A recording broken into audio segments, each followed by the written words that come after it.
this is Yeah. an FA program at Southern? Yeah, but I don't know when or for what, but I know. All right, well, we're gonna get started. Did you want to say anything? Well, we don't have to.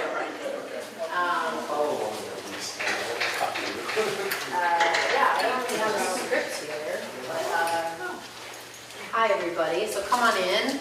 Hello, online world. Everything's going? Okay, all right. So I'm Emily Linsku. You all know me. Well, most of you know me. So this is the annual faculty show, which features myself, behind me here. We have Vivian Zapata, we have Takashi Shallow present, and then we have Maya Durham-Rainer in these two pieces, Kelly Vanderbroek, and then Nana Okori on the outside wall. So we have everybody who's currently teaching for us this quad represented here, and it was a very fun show to hang and sort of like find the formal and conceptual threads through, and I'm curious to see if you've been able to locate them for yourself. And I just really want to open it up, but basically for anybody who has questions or want to say anything about their specific piece or process. And there's plenty of writing about each of us in the brochure behind Rebecca. So feel free to take one of those if you want to see what we teach, how long we've been here, and like the core of our practice or what we're doing. And some of it has specific explanations of what we were thinking about with these pieces in particular. So but really not a formal script here. So what questions do you have? Or does anybody want to say anything about your specific pieces that are here? Can I ask you about, I've been really loving in these green prints the way that the forms exist on the page. And it makes me think of a lot of different things, but I'm curious to hear you talk a little bit about how you compose these and how you think about both like the forms and the white space in relation to it. Yeah, so I have been looking at fabrics that my grandmother left in the house that we kind of inherited, sort of. And there's like these fabrics from places she traveled, and there's like all this possibility, but they're just like folded up and they were shoved in a drawer. So there's like these possibilities of what it could be. So with this particular work, I was interested in kind of isolating the patterns. One, because the patterns themselves are interesting, but thinking about like how could I make sort of new stories or new narratives like with the pieces that are there, because I don't know what they were for. And I think the last work that I did that was playing around with this idea of kind of longing, I was probably still getting over the grieving process, and so was feeling like I wanted to connect to it. And now it sort of just feels like there's all these possibilities in it, and that's interesting to sort of recontextualize it. So that's what I've been experimenting with. And as far as like arranging them, I have kind of a process of like breaking the images down digitally and playing with kind of pixelization and reworking them and then adding stuff back in until they get pretty soft and fuzzy. And then I just play around with the shapes like on the screen. So I just like arrange them until it feels like it's interesting with what's happening. So this one's like my grandma's fabric, that's my fabric. And as I started working through them, they start to feel like objects or like some kind of like memento or something. And so I'm interested in eventually maybe moving these to some three-dimensional forms, but that's what I've been playing with. That's really interesting, thinking about them as three-dimensional forms, because one thing, especially the one on the left, makes me think about package design, and like I imagine them coming out as sort of like folding together in a certain way to make a three-dimensional form. Yeah. So you start with photographs of the fabric first? Yeah, so I photograph the fabrics and then pull them into Photoshop and sort of mess with the way they look, and then just keep messing with them until they get to something that feels like, okay, cool, and then I start like collaging them in Photoshop into different things. So then, are these digital prints, or then did you print those out and use another method to transfer them from Yeah, whatever the image was onto the paper? so these are digital prints, because I wanted to work a little bit larger, and I usually do etching, but that's like really expensive. So like also trying to find some ways to work a little larger, and being like, okay, well that just means I move to another medium. I did figure out how to do some photo etchings with these, which is what the smaller pieces, like a sample of. And so I will probably do some smaller pieces that will incorporate some of these ideas, but for right now, like, yeah. Yeah.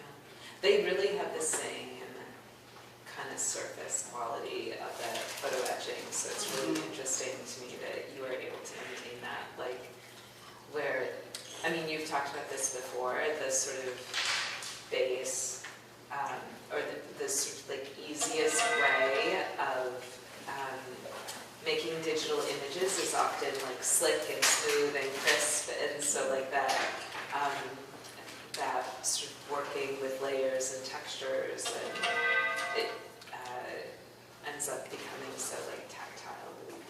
Yeah, it makes it feel a little more like the printmaking that I like doing. So it was a way of trying to, like, being in digital land for more commercial kind of stuff, or working with clients is not the same experience of trying to find a way to work with the medium, with the time that I have, and still have a similar effect. For me, it evokes the fabric that I want to touch. Yeah, for sure. If you had told me that was printmaking with plates, it would have been totally believable. Yeah. Yeah, and eventually. I mean, I think it would be fun, but also, like, as I start to scale things up, like, it'll, I don't know, like, that's something I'm going to experiment with. But at some point, it's like, if it does the same thing, like, maybe these are just the digital works and the other things are something different. So I'm going to just keep experimenting with it. Well, that kind of aligns too with like something that you're actively investigating, which is like the real handmade lace versus the plastic Party City Yeah. version of something that is supposed to feel like an heirloom. You know what I mean? Like, I feel like there's that kind of like play with that real versus manufactured. That makes sense? Good.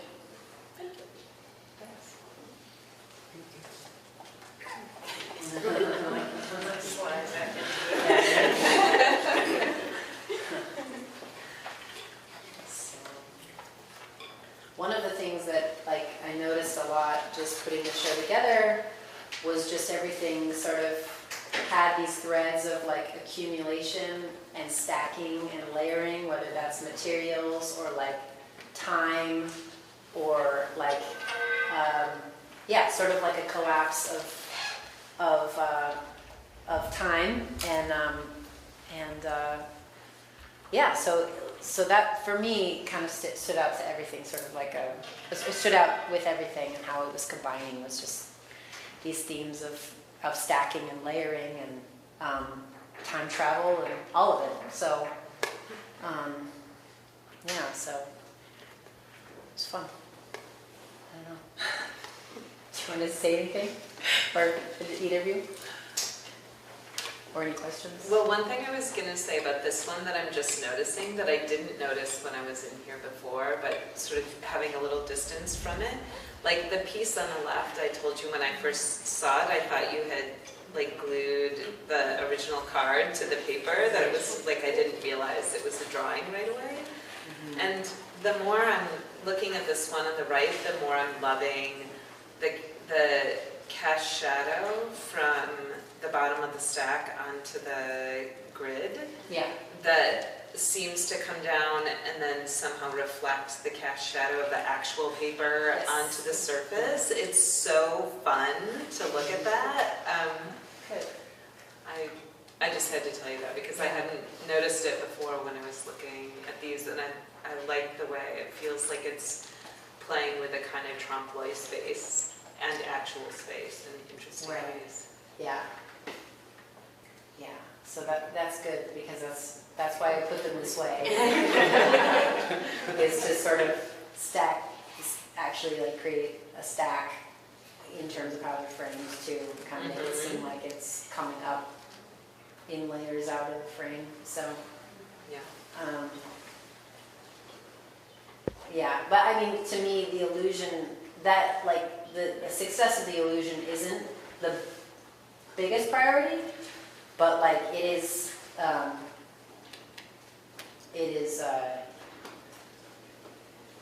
another component. It feels more like a little pleasure that you recognize once you've spent a little time looking at it, where it doesn't feel like it's the meaning of the work Right. at all. But Like, yeah, exactly, I don't want to trick, my goal isn't to trick you, but I do, like, if you are tricked, it's fine, that's good. But, I feel like both those pieces are really playful, especially like with what you're saying, the shadows and the stacking and stuff.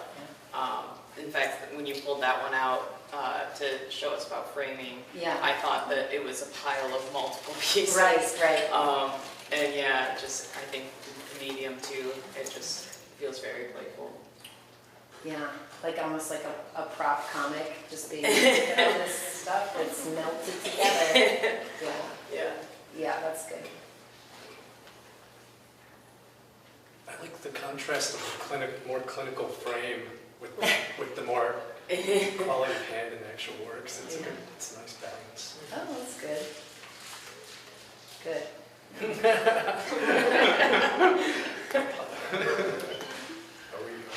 Are any of us going to have a bad critique right now as professors? Does anybody just want to like lay into it? Yeah. I'm wondering, Takahashi, if you could talk a little bit about the process of working collaboratively on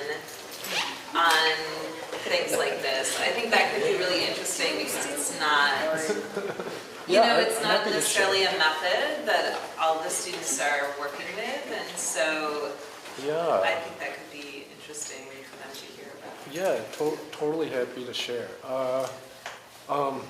So, let's see.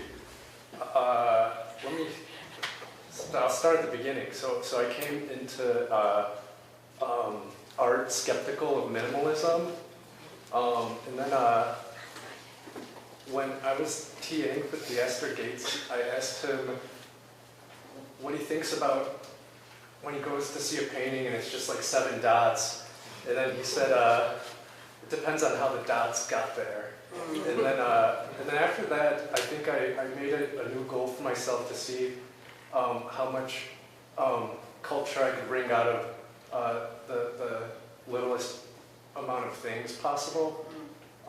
So kind of going off of that, I think each of these parts has like a pretty practical purpose. So this is like a very conventional breakdancing mat for Chicago, specifically Chicago breakers, which is a scene I've been intrigued by since high school. But you'll see this, any jam you go to, you'll see this linoleum because it's the main large linoleum they have at the Chicagoland Home Depots. Yeah. So I just saw some pictures on Instagram at Emporium Arcade in Wicker where they threw a jam, and then it was unrelated to this piece, but I saw this linoleum again. So that fascinates me. That I almost think about Mies van der Rohe's architecture and how the beams that he designed with were all factory stock size beams unaltered. And so I kind of think about this linoleum that way. It's kind of an a priori object for Chicago breakers. So this was a collaboration with Alexander James Yukio Hayashi, who's actually part of that scene. I'm more just a fan. And he has this exact setup at home where he practices. So there's the yoga mat. The linoleum on the yoga mat is too soft, so we get that masonite under there. And then the electrical tape joining the masonite is ideal. It's a lower profile tape. Yeah. So we don't want that crease to make its way through the linoleum. And then the duct tape is just, that doesn't matter as much, it just needs to keep it down at the edges because the whole thing slides around. So we were fascinated by taking this really familiar object and sticking it on a wall instead of on the floor where it usually goes. But that was kind of the whole thing. Yeah. And the yoga mat, like underneath, that's all like tiles, right? Is that individual like It's like puzzle those piece four, tiles? yeah, Yeah, it's those four exactly. tiles. So I like how like that kind of dictates the rest of it. Like Yeah. it kind of dictates what you're left with the linoleum and how you have to cut it to like be centered in this square. And like it's just so like when you were talking about how much you can say, like how much of a feeling you can create with as little as possible, right? Or it's like sort of few moves. Like the margins, right? Like it's not cut exactly to square of like the lines of the square, you know, like the square that it makes. Yeah. And even just that, even just the fact that like it's thinnest there, then thicker over there, then thickest up there, like that just is so familiar to just how this goes into your house, like in terms of like where you hit the wall or where you hit the refrigerator or the cabinets. It's like, it's never a perfect, you know what I mean? So this pattern becomes really familiar with like sort of the margins that get created just based on the square footage of your space, you know? Yeah. Like it's never gonna come out to a perfect grid. So it's just great that like with two things that have been like industrial manufactured, they don't make a perfect grid. Like, so, yeah. Sorry, I'm like at the edge of my seat because you're reminding me of this. I haven't done anything with it, but I've been playing with this concept for a while. The I don't know, the infinite hem, like a hem on a dress. Yeah. If you get like sometimes homemade clothing, it just folds over once and maybe it's pinked at the edge. Yes. And then the next level up, you might serge the edge, and then you get into a little higher end. Maybe it's got like a French seam or something a little more elaborate closing it off. Yeah. And then sometimes you have like a silk, Exactly. but something I've been curious about is like how many times something can be folded under before it becomes truly hidden. Yeah. Or because it's still I can still feel the edge in there. It's almost like we want to hide it. Yeah. Here they're all exposed, but in either case I'm so fascinated by this concept. Yeah. Like remodeling one's kitchen and then and then how do you join the Well, and it's weird because then the margins almost become more human. Like it's a human, it's a human, not an interference, but it's a human interception or interruption, like of just like commercially like mass-produced industrial product with like real living space that's like kind of tailored to everybody's, you know, like there's just, I don't know, it just has to respond to the. Yeah, there's always there is no purely industrial object. Well, There's- thank God, right? There's always a little humanity. Yeah, totally. Yeah, oh man. It's a very optimistic comment, I appreciate that. Thank you. Yeah, exactly. Yeah, I mean, we'll circle back to that comment in 10 years and see where we're at. Exactly.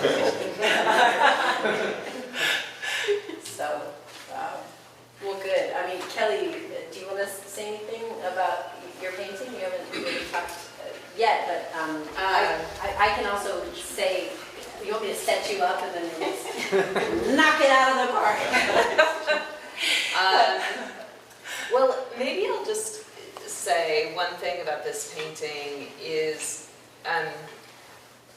when I was working on it over the summer, my oldest son, who's 16, looked at it and he said, "Why is everything you make always abstract?" Which I thought was really funny because I thought of everything I've made, this probably feels the most real.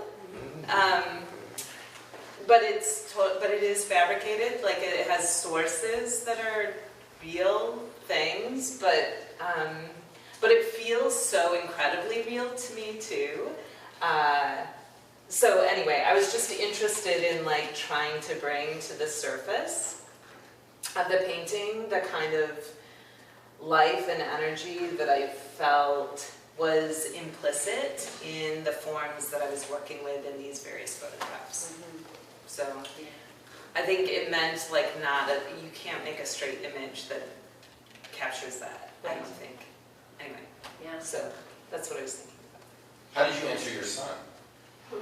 I think I said, you think this is abstract? Sorry, that was a parent. I know how those conversations are at home, so forgive me. I just thought I'm Yeah. just curious. Yeah, and then you said, well, I mean, what is it? What am I looking at? Yeah. Right, well, everything is, right? Yeah, Everything is an exactly. abstraction.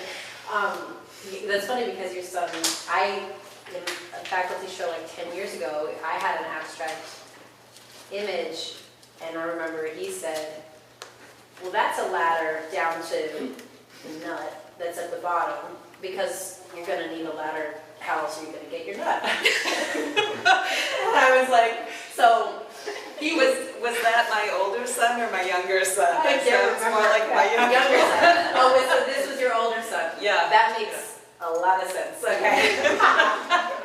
Okay, yeah. So, but it is like, it goes back and forth, like you have to Yeah. take an abstract image and you have to say what it is, and then Right.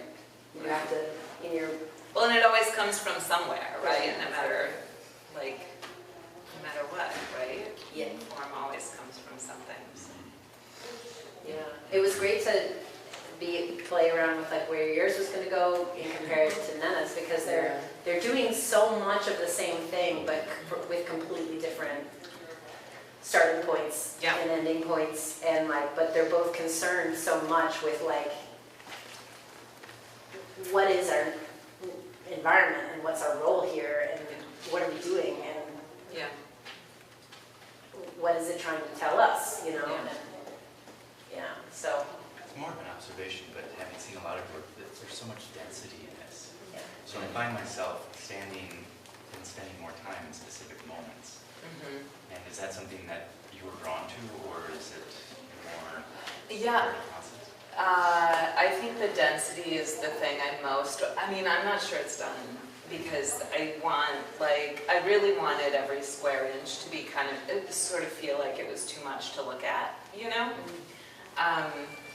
And so it's almost there, but I don't think it's quite there yet. Just But found yeah, myself just like yeah, taken, so by that, so, thank you. thank you.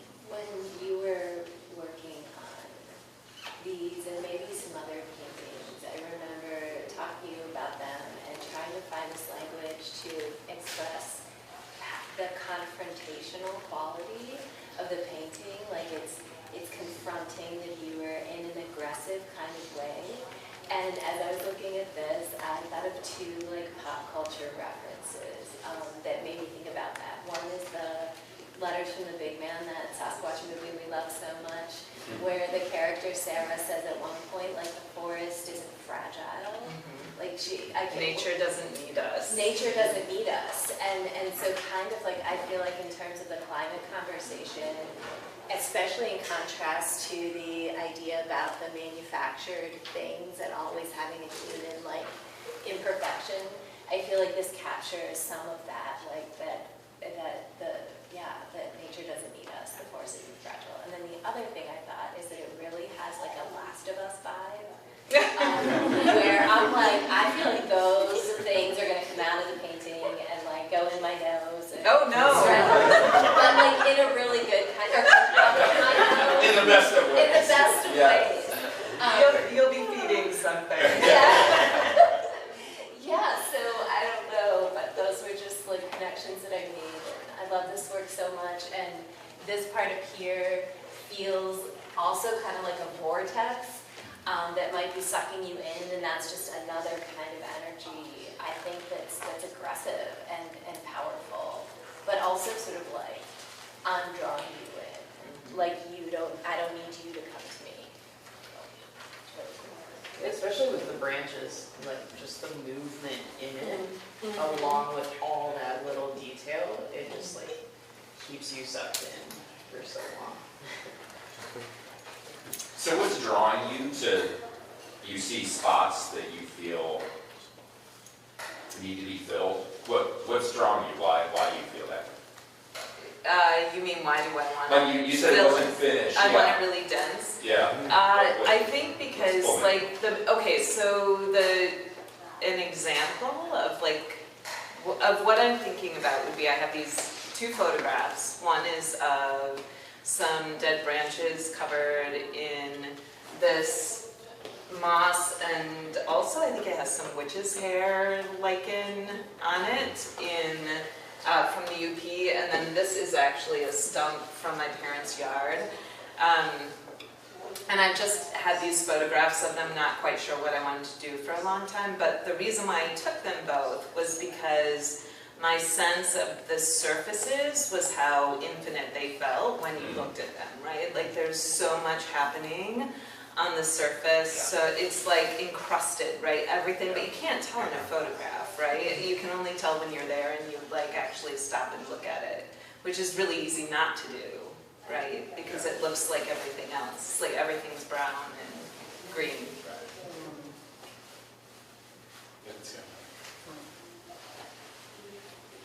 Yeah. Can we talk about someone else? Vivian, you're Yeah, here. let's Hi. talk Hi. about Hi. Vivian. Hi. Is there anything you want to say about your piece? Yeah, I could. This was my graduate thesis project at Washington University in St. Louis. At the time, I was looking at a lot of magical realist film, and then my immediate thesis supervisors also told me to look at other short stories. For example, The Mask of the Red Death by Edgar Allan Poe. I could actually read the story. That might be, I think, actually, after I presented it and I got feedback, like the major constructive criticism was that viewers kind of needed to understand the story in order to understand the work. And so I'll read it, or at least, not the story, but an account of it. So this is an excerpt directly from my thesis. Okay. In my installation, Yellow Box, I show the aftermath of a magical occurrence. The installation is inspired by an invented narrative.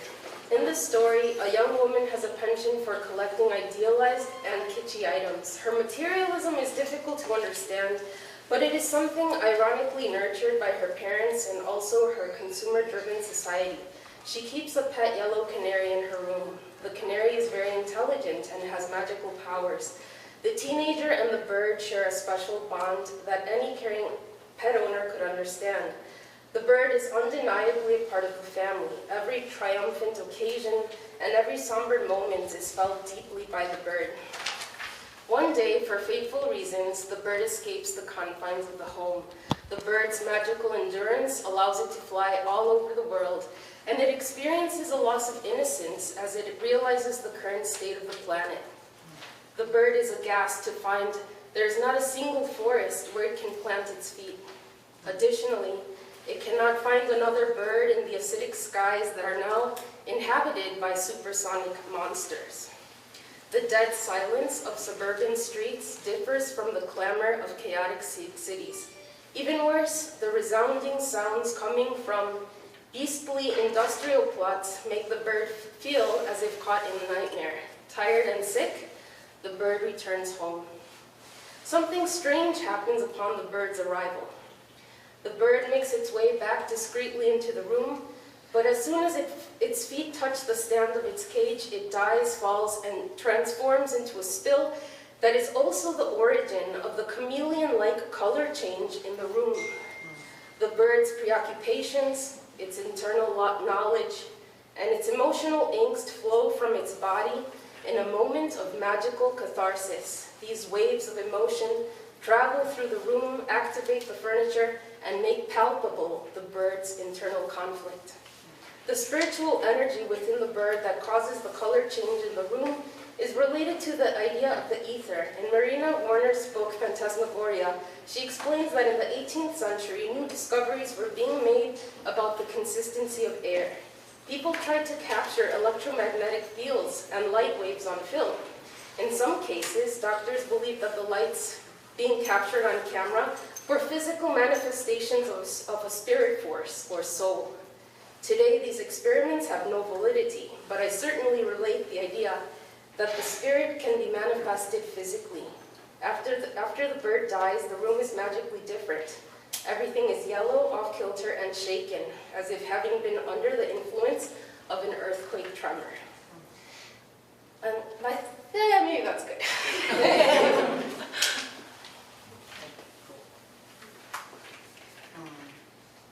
One thing I've been thinking about as I've been looking at it, like since it's been hanging, is the shape on the floor that contains all of the things inside.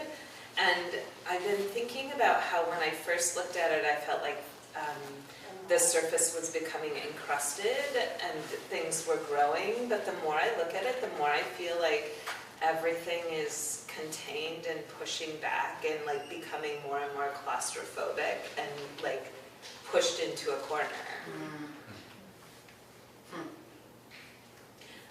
I mean, it has both. It has both like a quality of like seepage and growing, and also of like That black hole vacuum. like yeah, like constriction or something.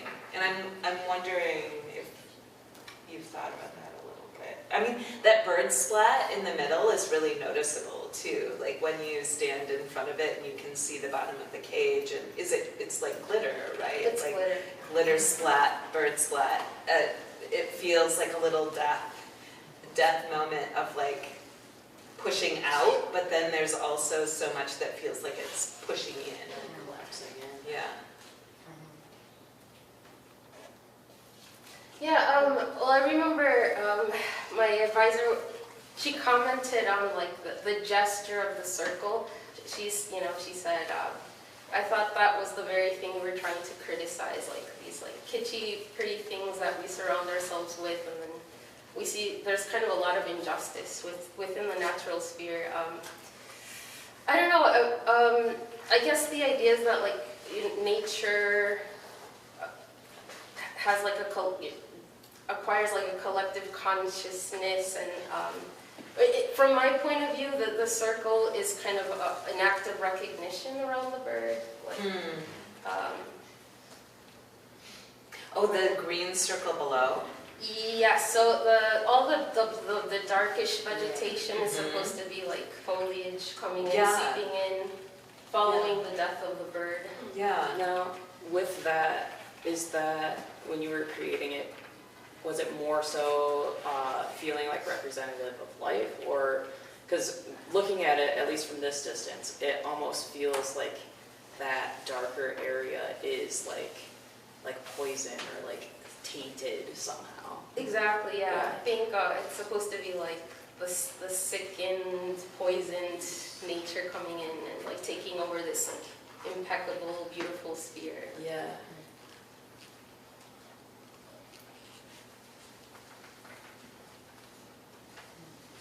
Did you keep all these objects? I feel like there's like a theme collection. Do you want them?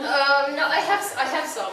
The majority are gone. Because it would be cool, yeah, to see it like, come back alive in different corners. Yeah. Like an Different installation. forms. It makes me think of a memorial where like someone has died and things are being brought to be offered to that space or that location.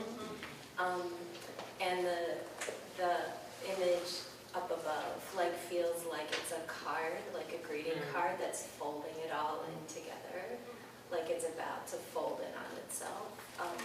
That's how I experienced that. And also for just like another culture reference, I went to the rat hole recently, and this really feels connected in my mind. Like there's this sort of like circle or imprint of this natural being that's dead, and people are just bringing like a Advil out of their purse and a stick of gum and like LA, whatever. So it's really interesting. And I don't know if you want my opinion, but I didn't feel like I needed necessarily the story to appreciate the visual Right. work I agree. at all. I appreciated the enrichment of it, but not at all. I found this completely fascinating beforehand.